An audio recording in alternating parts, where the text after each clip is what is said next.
Bonsoir, bienvenue à tous. Nous sommes le jeudi 20 janvier. Je vous donne les titres de votre journal avec le MHSC qui connaît son adversaire pour la finale de la Coupe de la Ligue. Ce sera l'OM, finale 100% sudiste. On écoutera les réactions de René Girard, mais également des supporters. Procès Bissonnet, l'audition des experts s'est poursuivie aujourd'hui. Il a été beaucoup question de listing téléphonique. Et puis une première en France, et c'est à Montpellier. L'agglomération a mis en place un conseil d'agglo des enfants. Ils sont 90, leur parrain Rémi Gaillard. Le MHSC rencontrera donc l'Olympique de Marseille en finale de la Coupe de la Ligue. Ce sera en avril prochain. Les Olympiens sont venus à bout de la JOCR hier soir. L'OM est tenant du titre, mais qu'en pensent les supporters? Olivier Brachard leur a posé la question. Par jeune chant, t'as vu la moyenne d'âge derrière? Et le Kaoutari, le tacle qu'il fait sur Roaro.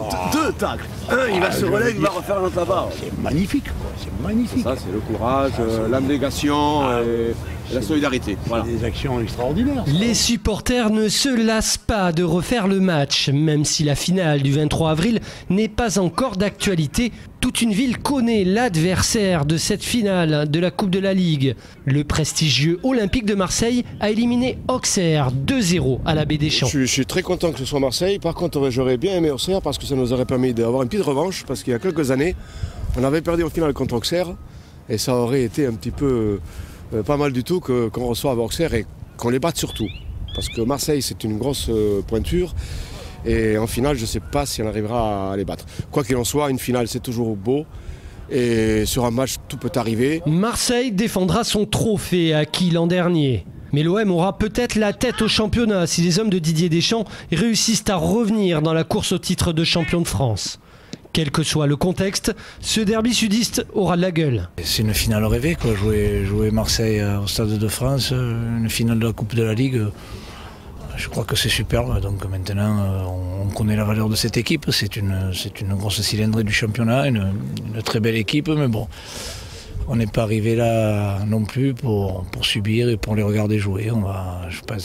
J'espère qu'on sera à la hauteur. Hasard du calendrier, le MHSC recevra l'OM en championnat une semaine avant la finale de la Coupe de la Ligue. Et ce sera l'occasion de se rôder dans cet L-Sport lundi soir. Olivier Brachard reviendra sur cette qualification avec René Girard qui sera invité également, Joris Marvaux. Un mot de handball avec des Montpelliérains qui brillent aux mondiaux de hand justement au Danemark. Hier soir, les experts ont marqué les esprits en battant sèchement les Allemands 30-23. À Cambrai a marqué 5 buts, Karabatic 4, Guigou 2 et Onrubia 1, mais le dernier pour parfaire la victoire des experts. Décidément, à ce niveau-là, ça va être difficile d'aller les chercher. Il y aura bien le match contre l'Espagne ce soir. Peut-être l'occasion à nouveau de marquer les esprits. On va voir le dernier but de Onrubia. Bravo aux experts. On enchaîne avec l'actualité judiciaire et le procès Bissonnet. 9e jour depuis le début de la semaine. La Cour entend les différents experts, balistique, informatique, électricité, tout y passe. On a attendu dans la journée la déposition d'un des fils de Bernadette et Jean-Michel Bissonnet. Finalement, cette audition a été reportée à demain. La Cour s'est longuement penchée sur des histoires de listing téléphonique. Compte rendu avec Jean Brun. Ce 9e jour d'audience de la cour d'assises de Montpellier aura été en partie consacré aux écoutes téléphoniques mises en place à la demande du juge d'instruction et à l'examen des fadettes, ces fameux listings des appels téléphoniques conservés par les opérateurs.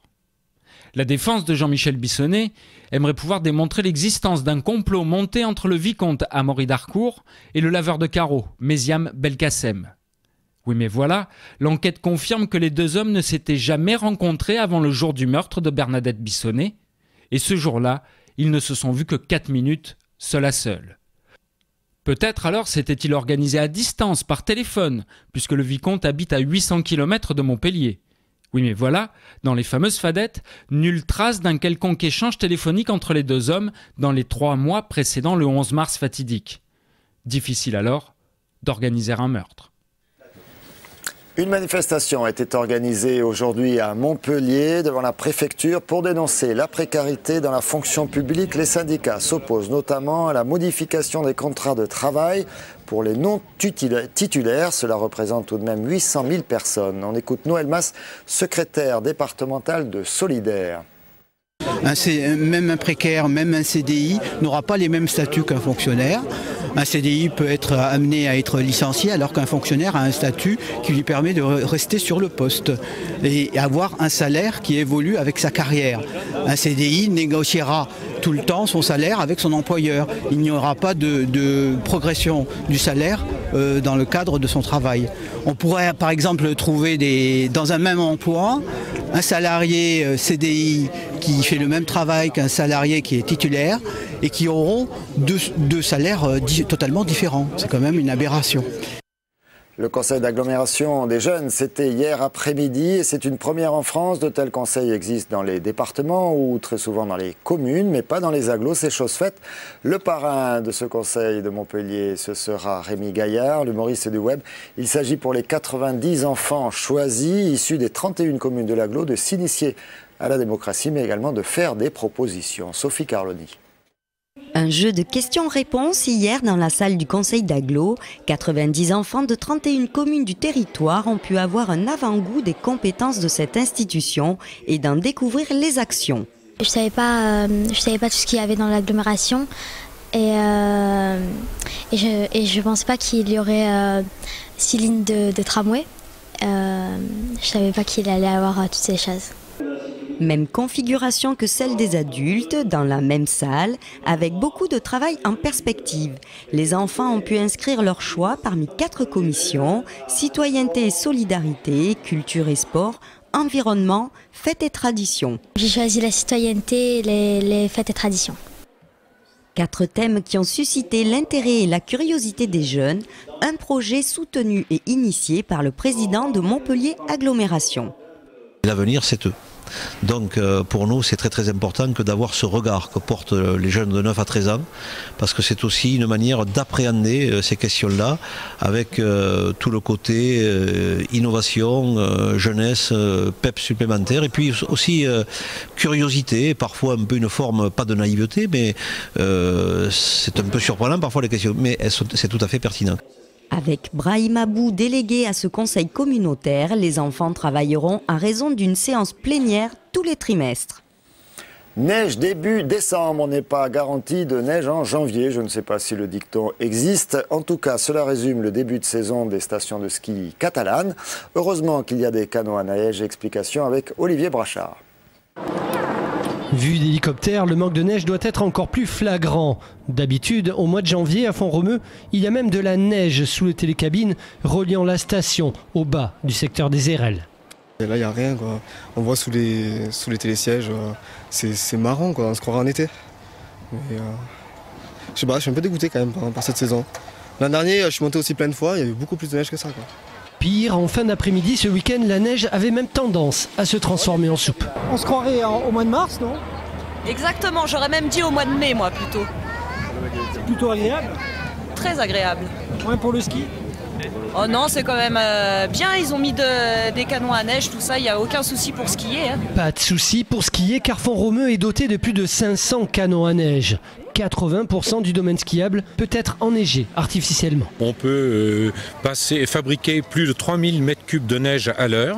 Donc lorsque les séquences de froid sont là, on fabrique énormément de neige qui nous permet de tenir aux périodes un peu plus, réduites.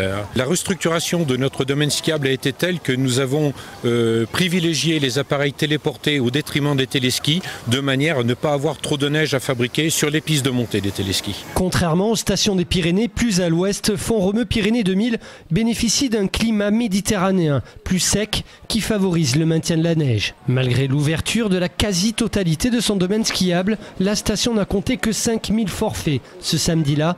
D'ordinaire, elle en vend 2 fois plus. Attention, demain après-midi à Montpellier, le réseau de la TAM sera perturbé. Un appel à la grève des 2 syndicats CFTC et la CGT en soutien à leurs collègues agressés. C'était en décembre dernier. Et les agresseurs de cette conductrice sont jugés demain après-midi. Voilà.